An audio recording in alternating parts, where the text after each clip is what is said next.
Elke stryd gee jou 'n nuwe wapen teen die vyand. Dawid gebruik Goliat se eie wapen teen hom. En ek en jy moet vanmôre nie negatief kyk na probleme nie, want ons is so geneig om dit te doen. Elke slag wanneer jy 'n aanslag van die vyand oorleef, my geliefde in die Here, elke slag wat jy die stryd te bowe kom, elke slag wat jy positief aan die ander kant uitstap. Welkom by Simfonie se podcast. Simfonie is 'n Suid-Afrikaanse kerk aan die Wesrand van Gauteng, waar ons groot liefde vir mekaar, vir God en vir ons gemeenskap het. In ooreenstemming met 2 Timoteus 3 vers 16, glo ons die Bybel is geïnspireer deur God en is bruikbaar vir lering en regstelling, sodat die kinders van God voorbereid sal wees om in die waarheid elke goeie werk uit te kan voer.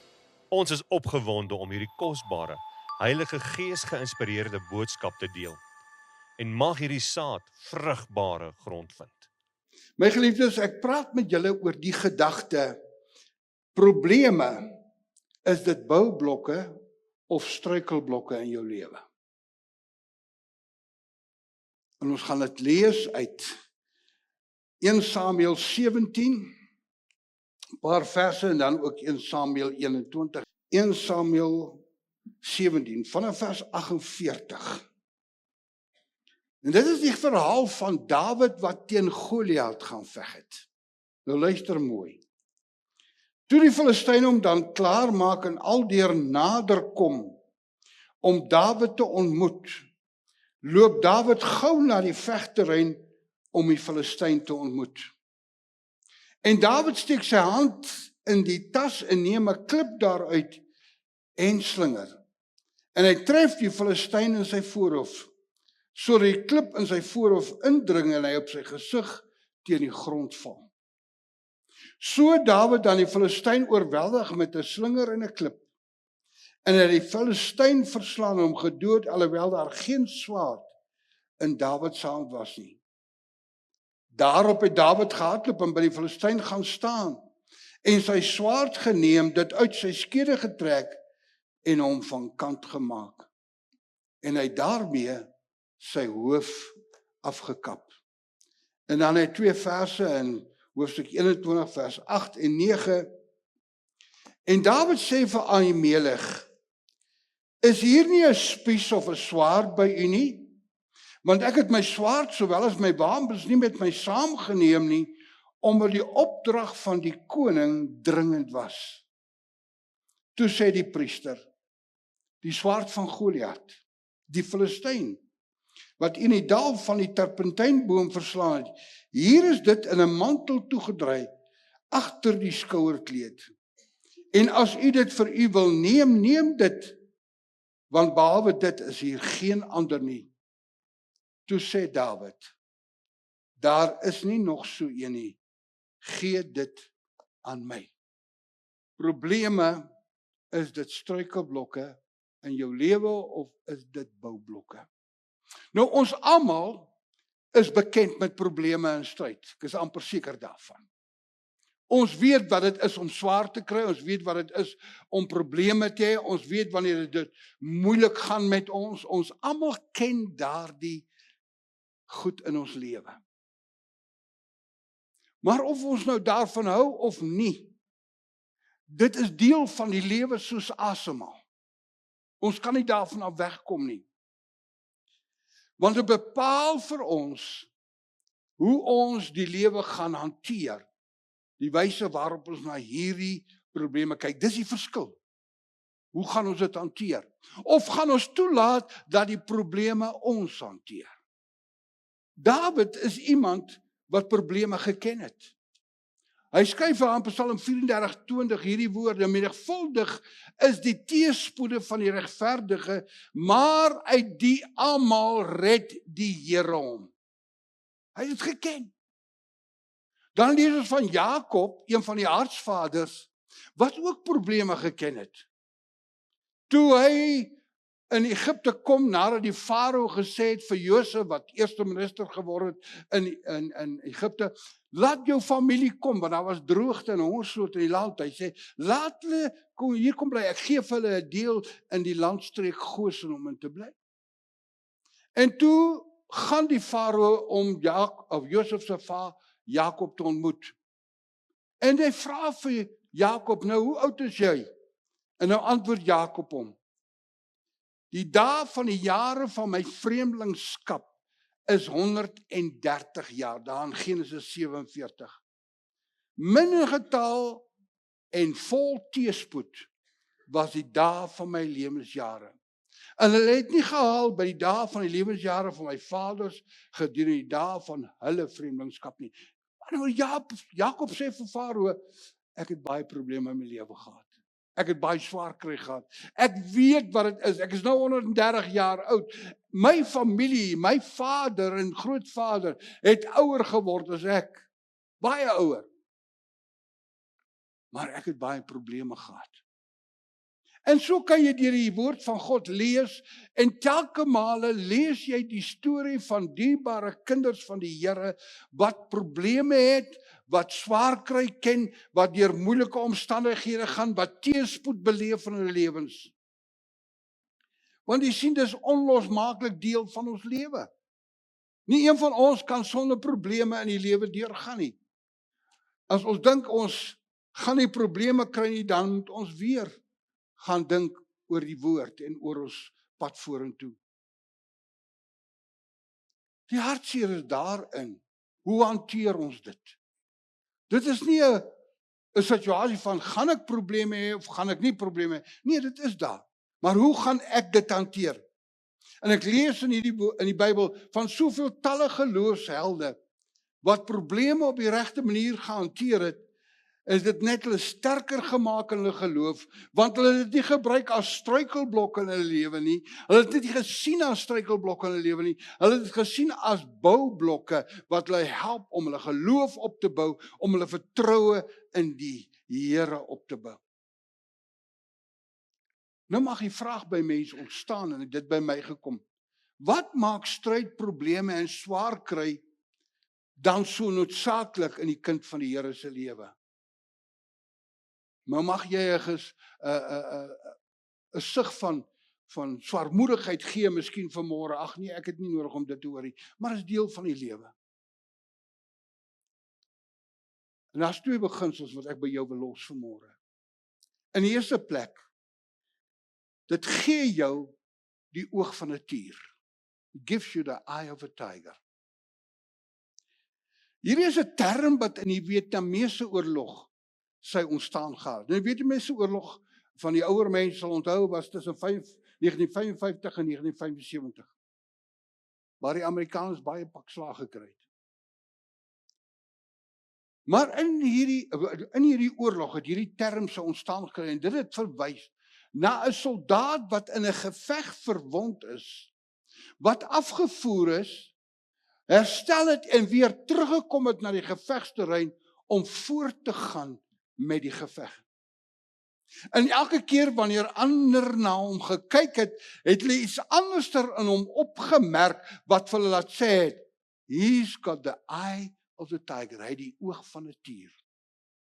Want wat het hulle gesien, was dat daar 'n groter vasberadenheid was, daar 'n groter determinasie was, dat daar 'n groter doelgerigtheid en waagmoed by hierdie persoon was.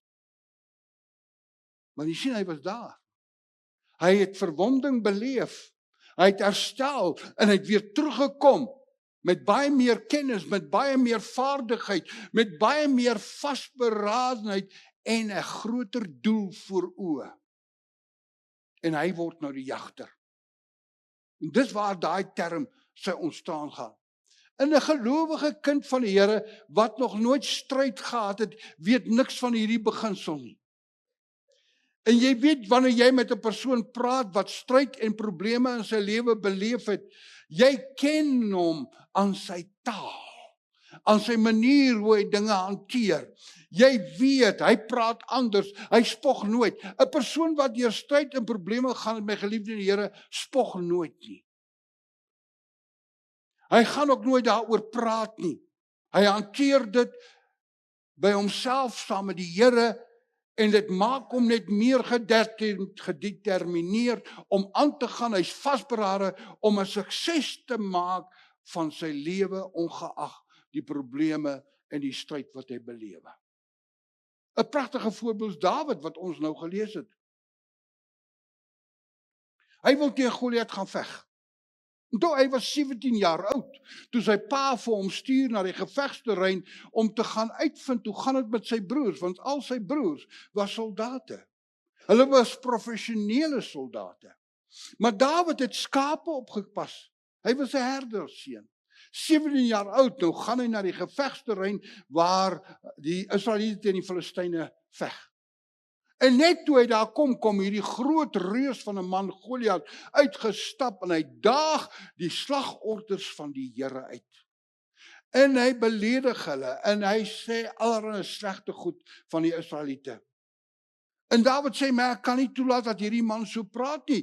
Ek sal hom gaan aanvat. Ek sal met hom gaan veg. Saul wou aanvanklik nie gehad het hy moes gaan nie. Hy het vir hom gesê, jy's te lank.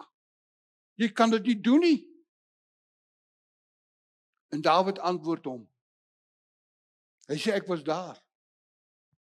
Ek het dit gedoen en ek het die T-shirt. Wat sê hy? Ons lees 1 Samuel 17. Daarop sê Dawid aan Saul, u dienaar het vir sy vader die kleinvee opgepas.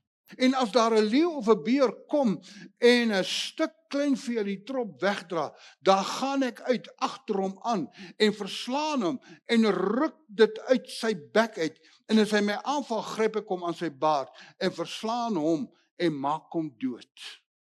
U dienaar het die leeu sowel as die beer doodgeslaan. En met hierdie onbesnede Filistyn sal dit gaan net soos met een van hulle, omdat hy die slagorders van die lewende God uitgedag het. Wat sê Dawid? Hy sê, koning Saul, ek ken dit. Ek het die oog van 'n tier gekry. Ek het die T-shirt, ek kan teen hom gaan veg. En ons ken die verhaal. Dawid vir Goliat met een klippie verslaan het. En met Dawid het swaar kry geken. Ek meen, hy was nie juis baie hoog geag nie. Toe Samuel na Isaia se huis kom om 'n koning te salf, laat hy al die ander seuns by hom verbystap, die soldate. En einde te late sê Samuel vir hom, maar is daar nie nog een nie? En Isaia sê ja. Die jongste is Dawid, maar hy pas die skape op. Maar nou, hy word nie enigstens gereken as iemand wat koning kon word nie. Maar Samuel sê, ons kan nie aangaan nie, bring hom. En ons ken die verhaal, hoe Samuel uiteindelik vir Dawid gesalf het om koning te word in die plek van Saul. En Dawid het hierdie swaar kry geken, hierdie minagting van sy eie familie.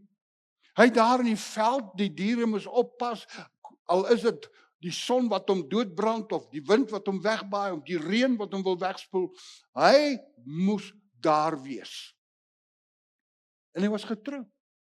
Hy het nie toegelaat dat iemand 'n stuk vee uit daai trop uit kom haal nie. Dit sê hy vir Saul. Daar het Dawid alreeds die oog van 'n tier gekry. Wat maak ons as stryd en swaar kry ons tref? Wat is ons eerste reaksie?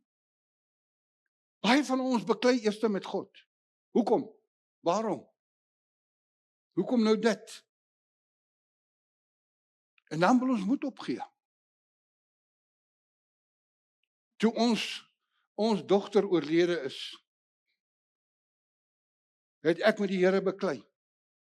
En ek het die vraag wat die Here die hele tyd vra is, waarom? En die Here antwoord my so duidelik soos ek vanmôre met julle praat. Net 2 woorde. Waarom nie? En net daar besef ek het nie reg om te vra nie. Ek moet dankbaar wees teenoor die Here dat ons weet waar sy is, want ons is 'n dierbare kind van die Here. En ek loof God vandag nog vir daardie moment wat die Here met my gepraat het. En daar het my oorwinning begin. Daar het my oorwinning oor die hartseer, oor die verlies gebeur. Maar ek het aanvaar, sy is op 'n beter plek as wat ek is. Ons moet ophou om met God te beklei, wanneer ons swaar kry. Ons moenie sommer maklik moed opgee nie. Nee, jy byt vas, jy druk deur. Dus wanneer jy dan opstaan en teruggaan na die gevegsfront van die vyand, om hom te oorrompel, om die oorwinning te behaal. Jakobus kom sê vir ons, kom gee vir ons 'n mooi resep in Jakobus 4 vers 7. Hy sê, onderwerp julle dan aan God, weerstaan die duiwel en hy sal van julle wegvlug. So dit is die geheim. Moenie beklei daaroor nie, maar onderwerp jou aan God. Sê God, ek verstaan dit nie, maar ek aanvaar vanmôre as deel van u plan in my lewe. U wil vir my iets leer. En kom ek vanmôre vir u sê, my geliefde in die Here, elke probleem, elke stryd wat jy deurgaan, wil God jou iets leer om jou sterker te maak vir die pad vorentoe. Dit moet ons aan vanmôre hoor.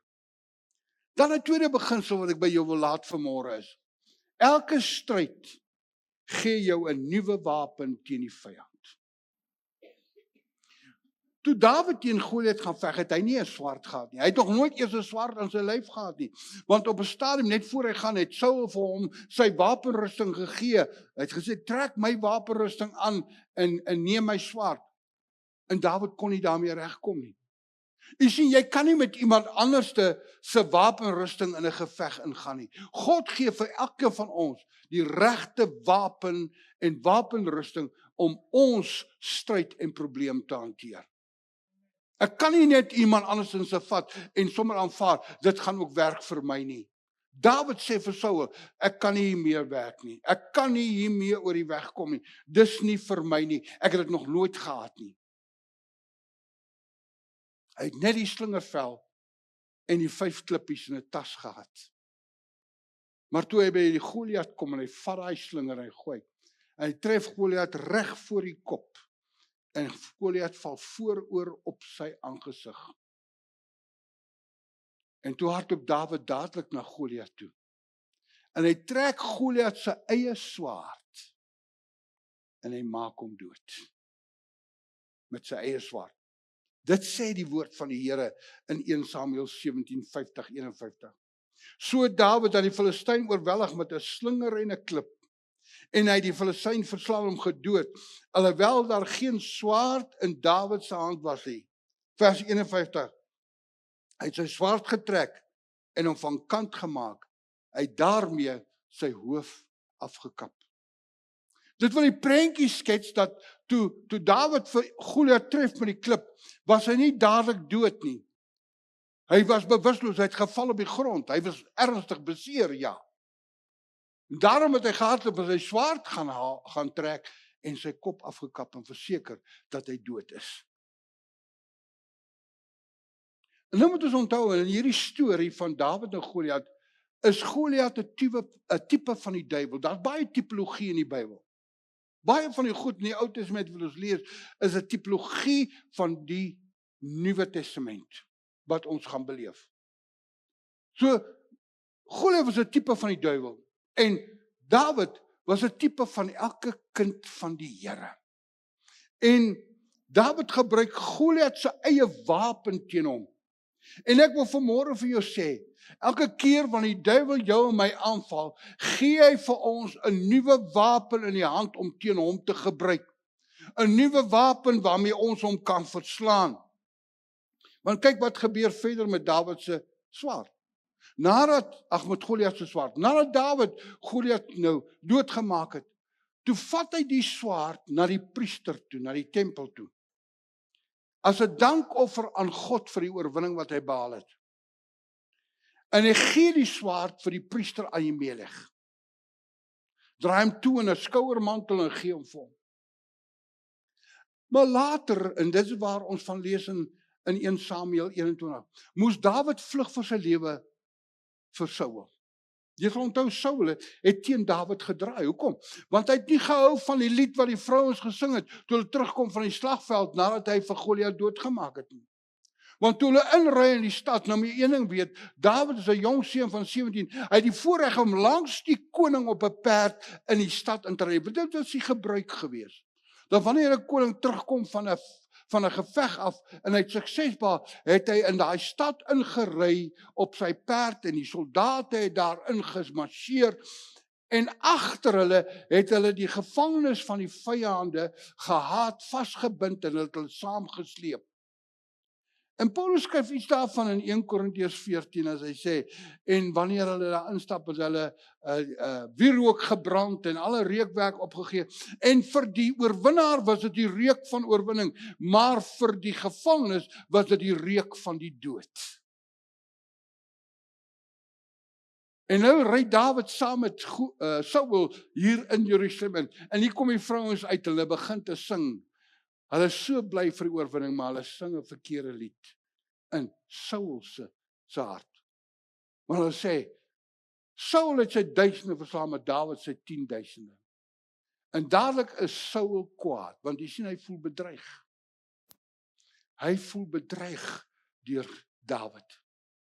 En toe begin hy om Dawid te vervolg.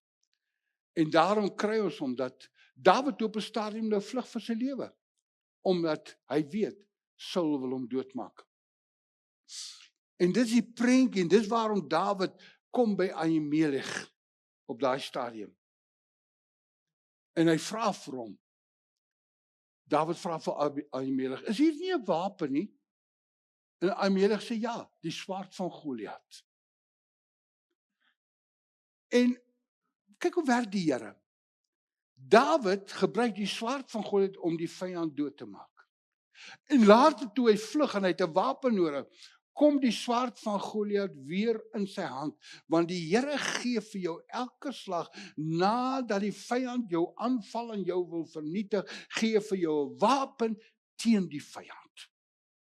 En ek en jy moet vanmôre nie negatief kyk na probleme nie, want ons is so geneig om dit te doen. Maar ons moet elke slag vir die Here vra, Here, wat wil U vir my leer? Wat is dit wat U vir my gaan gee om my te help om deur hierdie situasie te kom? Wat is die wapen van my stryd wat U vir my gee om die aanslag van die vyand af te weer? En so word die wapen van die vyand in Dawid se hand teen homself gebruik en ook teen enige verdere aanvalle van die vyand. Maar nou die Goliat verhaal was nie 'n waste in die Engels of 'n verniet nie. Dit was nie 'n verlies nie. Maar was die katalisator om vir Dawid keer op keer te herinner, God sal my verlos. Elke slag wanneer jy 'n aanslag van die vyand oorleef, my geliefde in die Here, elke slag wat jy die stryd te bowe kom, elke slag wat jy positief aan die ander kant uitstap, het die vyand vir jou 'n wapen in jou hand gegee om elke ander aanslag van die vyand teen te staan en in oorwinning uit te stap. Paulus skryf iets daarvan daar in 2 Korintiërs vir ons. Waar hy sê, die wapens van ons stryd is nie vleeslik nie, maar geestelik. Om elke aanslag van die vyand af te weer. En ek wil vanmôre vir jou sê, eintlik moet ons opgewonde raak vir elke probleem, elke stryd wat ons beleef, wat die ou vyand aan ons kant toe gooi, want daarmee gee hy vir ons 'n nuwe wapen om teen hom te gebruik. En ek dink as ons vanmôre net so 'n oomblik terugsit en terugdink aan die tye wat die Here ons deurgedra het, sal jy agterkom, jy het elke keer daar uitgekom met nuwe vaardighede, met nuwe bekwaamhede, met nuwe insigte in jou lewe oor hoe jy hierdie goed moet hanteer. Jy word nou een wat bemoedig. Jy word nou een wat ander versterk. Jy word nou een wat ander vertroos in plaas van dat jy in sak en as sit. Jy word 'n bron van sterkte vir ander. Paulus kom bevestig dit vir ons, daar in 2 Korintiërs 1. Hy sê hierdie woorde. Geseënd is die God en Vader van ons Here Jesus Christus, die Vader van ontferming en die God van alle vertroosting, wat ons troos in al ons verdrukking, sodat ons die wat in allerlei verdrukking is, kan troos deur die vertroosting waarmee ons self deur God getroos word. Halleluja! Daar kom sê Paulus dieselfde wat ek nou vanmôre vir jou sê. God gee vir ons die geleentheid om die wapen van die vyand teen homself te gebruik. Jy sien, baie van ons dink, dis onregverdig om stryd in moeilikheid en swaarkry te belewe.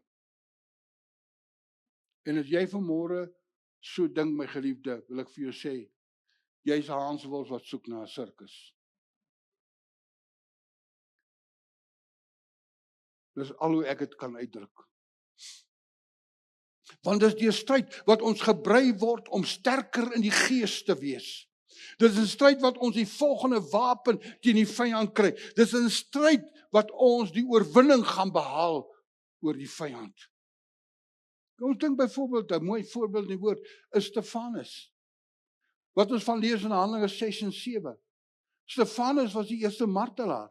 Maar Stefanus was 'n wonderlike kind van die Here, was 'n toegewyde kind van die Here. Inteendeel, Stefanus was nie eers 'n groot profeet of 'n apostel of wat ook. Hy was 'n diaken. Want toe die Hebreësprekende Jode kom kla teenoor Petrus en Johannes en die disippels en sê, maar ons weduwees word verwaarloos. Toe sê Petrus vir hulle, ons het nie tyd om die tafels op te pas nie. Kies vir julle 7 manne, vol van geloof, vol van die Heilige Gees, om hierdie saak te hanteer. En toe kies hulle vir Stefanus, was een van hulle. En die woord sê, hy was vol van geloof en vol van die Heilige Gees. En terwyl hulle hom doodgooi later met klippe, toe staan Paulus, die volgende wapen van massavernietiging, daar in paslike klere op. Toe was hy nog Saulus. En op pad Damaskus toe, terwyl hy nou op pad is om die kerk te gaan vervolg, gryp die Here hom en hy verander hom en hy maak hom 'n Paulus. En Paulus word een van die kragtigste apostels wat ons in die Bybel van lees. Inteendeel, hy word een van die vernaamstes. En op 'n stadium kom daar 'n hoë priester by die naam van Skefa se 7 seuns by 'n duiwelbesete mens uit. Ons lees daarvan in Handelinge 19. En hulle sê vir hierdie duiwelbesete man, hulle sê, en ons bestraf jou in naam van Jesus wat Paulus verkondig.